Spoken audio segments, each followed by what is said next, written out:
Midi TV, c'est parti pour cette édition du soir. Les titres. Journée internationale des douanes, les autorités magnifient l'apport conséquent des agents qui ont permis de réaliser des prouesses cette année. C'est plus de 1623 milliards de francs CFA que la douane a mobilisé pour le budget de l'État. Ouverture à Diamniadio de la réunion de haut niveau donc à la conférence des Nations Unies sur l'eau. Le président de la République insiste sur la nécessité pour le pays de prendre en charge de manière inclusive les difficultés liées à l'eau. Sénégal-Maroc, la 15e commission mixte se réunit à Rabat. Le Premier ministre Ousmane Sonko est en visite officielle dans le royaume chérifien. Au menu, plusieurs accords. Comment capitaliser les relations entre le Sénégal et le Maroc? Vous allez entendre dans cette édition les explications de l'économiste Seydina Ousmane, Serigne Aliou Beya dans cette édition. Voilà pour les titres. Le développement, c'est dans une poignée de secondes.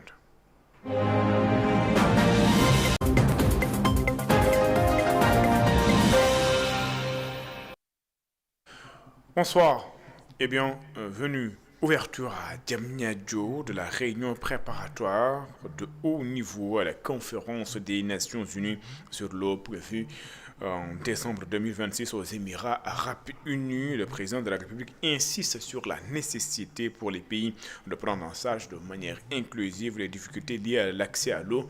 Bassirou Diomaye Diakhar Faye, président de la République, que je vous propose d'écouter.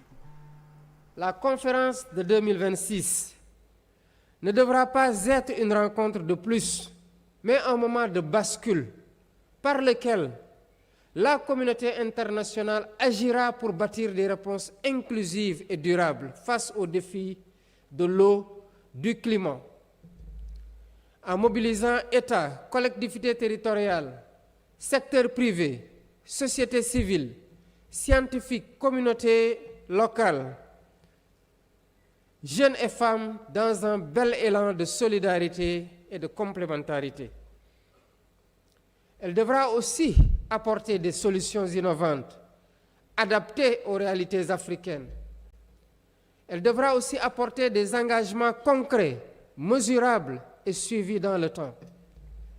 Elle devra apporter une meilleure coordination des initiatives pour éviter la dispersion.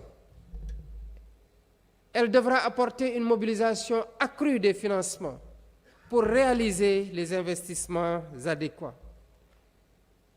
Les investissements, en particulier dans les infrastructures, sont capitaux pour la disponibilité de l'eau, sa maîtrise et son utilisation. Les besoins considérables, mais les retours sur investissement le sont tout autant, notamment en emploi décent, en croissance inclusive, en réduction des risques climatiques, en stabilité sociale et politique. Célébration de la journée mondiale de la douane ou la journée internationale de la douane. Cette année, la thématique retenue est une douane qui protège la société par sa vigilance et son engagement. Les autorités, à travers le ministre des Finances, a tenu à remercier l'apport conséquent de la douane qui a mobilisé cette année plus de 1600 milliards de francs CFA pour le budget de l'État. La douane qui continue de jouer un rôle central. Je vous propose de suivre ce compte rendu signé Elisabeth Grastine et Cheikh Ahmed Diandouf. Le ministre des Finances et du Budget, Cheikh Diba, a magnifié les résultats de la douane sénégalaise en 2025 dans sa mission de protection, de lutte contre la fraude et les trafics illicites, ainsi que dans la mobilisation des recettes budgétaires. Un apport de 1623 milliards 500 millions de francs CFA a été enregistré. Les liquidations douanières ont atteint un niveau exceptionnel de 1623 milliards 500 millions de francs CFA. En termes de contribution directe au budget de l'État, les recouvrements pour l'année 2025 se chiffrent à 1286 milliards 100 millions de francs CFA contre 1182 milliards de francs CFA en 2024, soit un glissement annuel positif de 106 milliards de francs CFA. Et plus particulièrement dans la lutte contre les trafics illicites avec la saisie de plusieurs tonnes de drogue. Les efforts de l'administration des douanes de lutte contre la criminalité transnationale organisée ont largement porté leurs fruits. Les opérations renforcées par la digitalisation du dispositif de surveillance et l'acquisition de moyens de contrôle innovants ont conduit à des saisies records de stupéfiants, de marchandises contrefaites et d'armes. À titre illustratif, les unités douanières ont encore saisi, au cours de l'année 2025, 4,7 tonnes de drogue et autres substances psychotropes. De son côté, Pape Kialaufal, directeur général de la réglementation et de la coopération internationale, est revenu sur les perspectives de la douane pour l'année 2026. fi ñu teg suñu bët mooy continuer ci li nga xam ne moom la ñu réalisé en 2025. Nous voulons continuer les réalisations faites en 2025. C'est ainsi que fonctionne la douane. Lorsqu'on atteint des résultats, on se fixe des nouveaux objectifs. Et ce que nous voulons maintenant, c'est empêcher les malfaiteurs d'opérer dans le pays. Cette journée mondiale de la douane a été marquée également par le baptême de plusieurs infrastructures et par la décoration de nombreux douaniers sénégalais avec des certificats de mérite décernés par l'Organisation mondiale des douanes.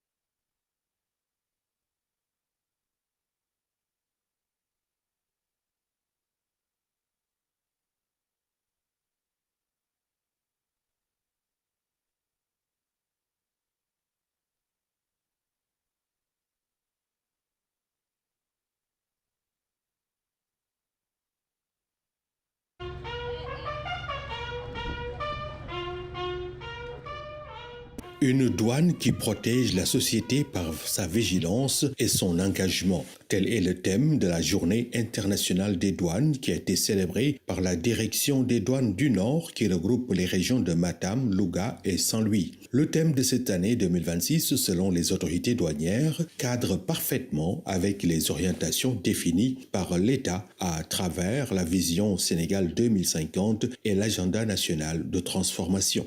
En effet, dans la vision 2050, adossée à l'agenda national de transformation, le Sénégal vise la souveraineté sécuritaire par le renforcement de son dispositif de prévention et d'appréhension des menaces afin de garantir l'ordre public et la paix sociale. Une telle ambition passe nécessairement par une franche collaboration de l'ensemble des forces de défense et de sécurité basée sur une mutualisation de nos moyens d'action et une gestion coordonnée de nos frontières. En 2025, la Direction régionale des douanes du Nord a réalisé des recettes globales d'un montant de 17 milliards 35 millions de francs CFA. Ces recettes se décomposent en recettes ordinaires d'un montant de 15 milliards 380 millions de francs CFA et des recettes contentieuses qui se chiffrent à 1 milliard 655 millions de francs CFA. En 2024, ces recettes se chiffraient à 14 milliards 413 millions de francs CFA. On constate ainsi une hausse de 2 milliards 622 millions de francs CFA en valeur absolue, soit une évolution de 18,2%.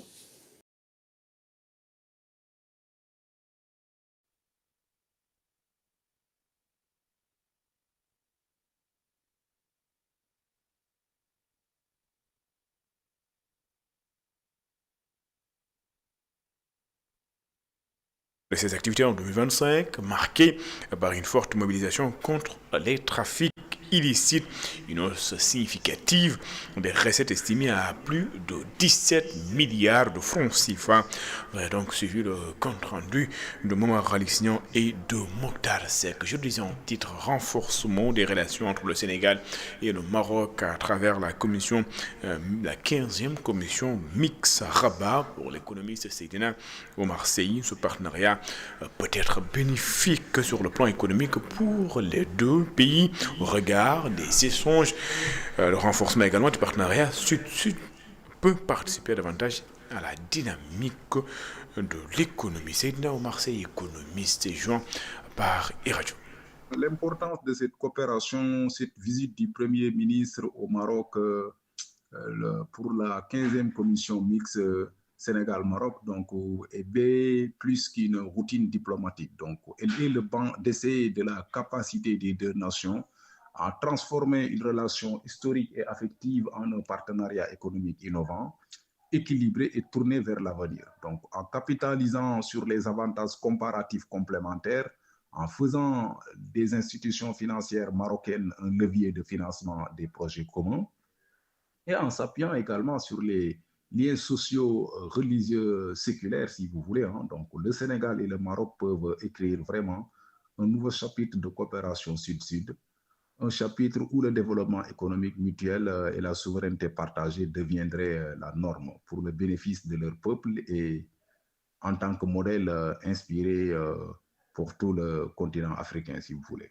Et pour cela, il faudra vraiment négocier des accords gagnant-gagnant, créer un fonds d'investissement commun, renforcer la coopération triangulaire en associant l'expertise marocaine et les ressources filiales sénégalaises pour conquérir ensemble des marchés tiers en Afrique de l'Ouest et dans une logique purement sud-sud, si vous voulez. Et in fine, institutionnaliser un dialogue permanent sur les déséquilibres, parce que la commission mixte ne doit pas être un événement ponctuel, mais s'appuyer sur un comité de suivi économique permanent chargé de monitorer les déséquilibres et de proposer des correctifs en temps réel.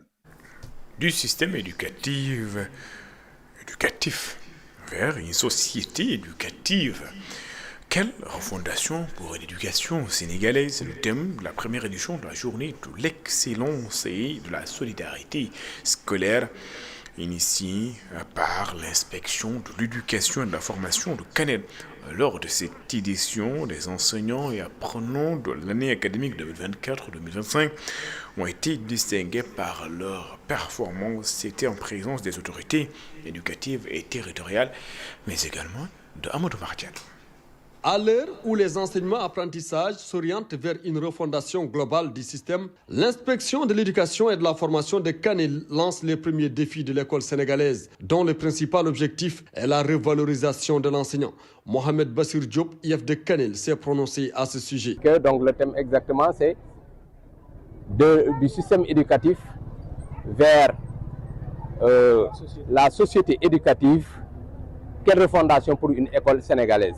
Il s'agissait de réfléchir pour voir comment faire en sorte que cette refondation dont on parlait et qu'aujourd'hui on a posé les actes puisse être une réussite pour notre nation. Face à la presse, le patron de la circonscription éducative de Canel a fait l'état des lieux en ce qui concerne les abris provisoires et salue le travail abattu par l'État du Sénégal. Ce qu'on peut dire dans le département de Canel, évidemment on a des abris provisoires, mais l'État fait des efforts extrêmement importants ces dernières années et avec des programmes comme le PRDC aussi, des efforts sont faits pour véritablement résorber tout ce qui est comme abri provisoire. Et on a bon espoir que sous peu, tous les abris provisoires seront véritablement donc résorbés. En présence du préfet de Canel, de l'édile de la ville et de l'inspecteur d'académie de Matam, pour cette première édition de la journée de l'excellence et de la solidarité scolaire, des enseignants et apprenants du périmètre communal et environ de l'année académique 2024-2025 ont été primés par leur performance. Et l'IF de Canel pense déjà à une idée, celle de propager l'événement sur les 12 communes du département de Canel.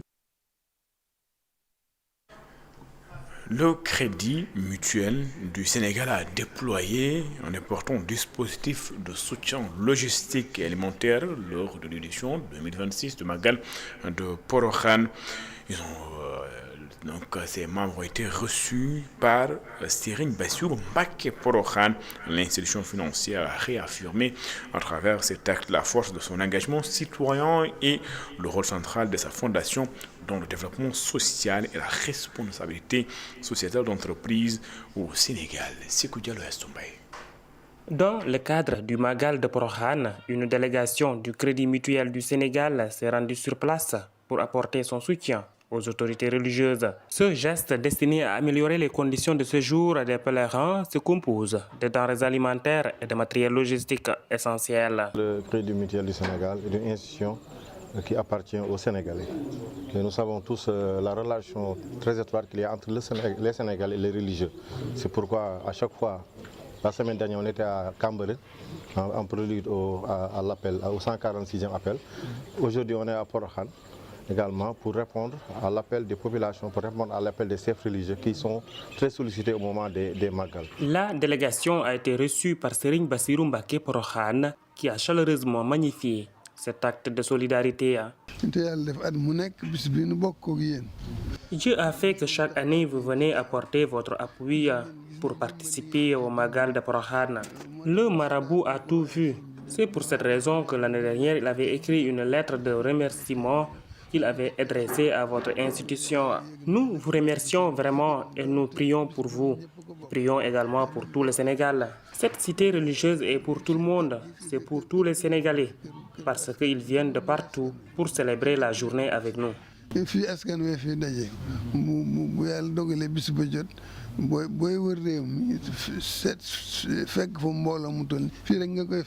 Au-delà de ces événements religieux, la Fondation Crédit Mutuel du Sénégal réaffirme son engagement social en accompagnant activement l'État du Sénégal dans les secteurs stratégiques de l'éducation et de la santé. Dans le décret signé par le président Abdoulaye Wade, on nous demande d'appuyer, d'accompagner l'État dans l'éducation, dans la santé. Et après, ils nous ont effectivement confié les événements religieux. À travers ce geste de solidarité à Porokhane, le Crédit Mutuel du Sénégal réaffirme son ancrage local en alliant soutien religieux et engagement citoyen dans la santé et l'éducation. L'institution confirme que sa mission dépasse le cadre financier pour se placer au cœur du développement social des Sénégalais. Un incendie s'est déclaré cette nuit au siège de l'association des imams et oulémas du Sénégal. D'importants dégâts matériels ont été enregistrés puisque le bureau du président de la dite association a été complètement calciné. D'après Imam Elhadj Oumar Diène, l'origine du sinistre n'est pas pour le moment connue, mais la police scientifique a mené une enquête. Les explications d'Elhadj Oumar Diène, président de l'association des imams et oulémas du Sénégal. Il est joint par Antoine Diouf. Hier, vers 23h39, un garçon m'a appelé qui est à côté pour me dire que le bureau est en train de brûler. Ensuite, j'ai appelé les sapeurs immédiatement et j'ai pris ma voiture pour m'y rendre. Arrivé sur le lieu, j'ai vu qu'il y avait l'incendie, mais particulièrement dans mon bureau, à travers la fenêtre. Et j'ai appelé encore la police et appelé les sapeurs. La police de Grand Dakar est arrivée. Avec les sapeurs-pompiers, ils ont éteint l'incendie. Donc, ce matin, ils doivent revenir avec la police scientifique pour constater l'état des lieux et pouvoir procéder à une enquête. L'origine du sinistre n'est pas pour le moment connue. Pour le moment, non. On attend la police scientifique qui vont définir le départ de l'incendie pour pouvoir le qualifier. Donc nous attendons qu'ils arrivent d'un moment à l'autre pour pouvoir le faire. Oui, tout le bureau est calciné, comme on peut dire. Donc c'est important parce qu'il y a beaucoup de documents, d'archives, en tout cas beaucoup de documents et des meubles, et tout a brûlé. Et puis à Saint-Louis, les acteurs donc, de la filière risicole veulent donc atteindre la souveraineté, veulent participer à l'atteinte plutôt de la souveraineté alimentaire. D'ailleurs, ils ont lancé la campagne de contre-saison chaude de 2026 sous la direction du ministre de l'Agriculture et de la Souveraineté alimentaire, selon Mabouba Diagne. Ce défi peut être relevé si les acteurs s'impliquent davantage. Momar Alissia et Mokhtar Seck. La campagne risicole de contre-saison chaude 2026 vient d'être officiellement lancée à Saint-Louis par le ministre de l'Agriculture, de la Souveraineté alimentaire et de l'Élevage. Lors de l'atelier de lancement qui a réuni les acteurs de la filière, les partenaires techniques et financiers et les autorités administratives, le ministre les a exhortés à œuvrer pour relever le défi de la souveraineté alimentaire en riz. Nous devons relever le défi de la mécanisation relever le défi de la maîtrise de l'eau, relever le défi des techniques modernes et aussi réussir les programmes de fertilisation. Si on maîtrise les sols, si on maîtrise l'eau, si on a un bon programme de ferti, un bon programme phyto, je demeure absolument convaincu que ces braves agriculteurs et agricultrices de la vallée, cette brave jeunesse de Dagana, de Podor, de Matam, de Bakel, mais aussi dans la zone d'Anambé, je demeure absolument convaincu que les 1 million de tonnes, 1,4 million de tonnes de riz que nous importons, l'expérience de 2025 montre qu'on peut bel et bien réussir le défi. Par ailleurs, le ministre de l'Agriculture, de la Souveraineté alimentaire et de l'Élevage a profité de cette tribune pour se réjouir de la production de pommes de terre de cette année qui dépasse les 255 000 tonnes. Pour lui, cela signifie que pendant 12 mois, le pays n'aura pas besoin d'importer de la pomme de terre. Momar Ali Signon, un mot de sport dans cette édition. Retenez d'abord que la Confédération africaine de football va rendre sa décision, sa première décision après la finale qui avait opposé le Maroc au Sénégal. Quelles sanctions attendent le Sénégal et le Maroc? Réponse à suivre dès demain. Mais avant cela, la grande finale du tournoi du mouvement Sébila 2 organisé à l'annexe du stade Abdoulaye Wade de Diamniadio a servi de prétexte pour le président du mouvement pour interpeller les autorités locales sur la nécessité d'avoir des infrastructures sportives pour permettre aux jeunes de s'épanouir. Ahmed Ndoye, le président du mouvement Sébila 2, il est interrogé par Babacar Seck. Je dirais actuellement, il n'y a aucun jeune à Sébikotane. Ils ont fait tous le déplacement pour venir assister non seulement le match de football, mais également la fête. Parce qu'aujourd'hui, c'est une fête pour le sport, le football de Sébikotane. Maintenant, c'est aux autorités de nous accompagner. Comment? De mettre les moyens qu'il faut, les infrastructures qu'il faut pour qu'on puisse aider le football de Sébikotane d'aller en avant, beaucoup plus en avant. Aujourd'hui, il y a au total 16 académies qui sont présentes ici et auront tous des dons de matériaux sportifs pour les accompagner sur la formation de nos jeunes talents. Maintenant, vous voyez les talents qui sont actuellement, les 22 acteurs qui sont sur la pelouse, vous voyez différents talents, différents types de jeux, différents profils de jeux. Maintenant, si nous avions par exemple d'autres infrastructures de proximité, on va voir où émerger beaucoup plus de talents de Sébikotane et on va créer davantage des Sadio Mané, des Gana Gueye et des Pape Gueye. C'est la fin de cette édition. Merci de l'avoir suivi. Excellent sur le programme sur les antennes d'ITV. Je vous donne rendez-vous d'ailleurs juste après cette édition pour parler bien sûr des huîtres.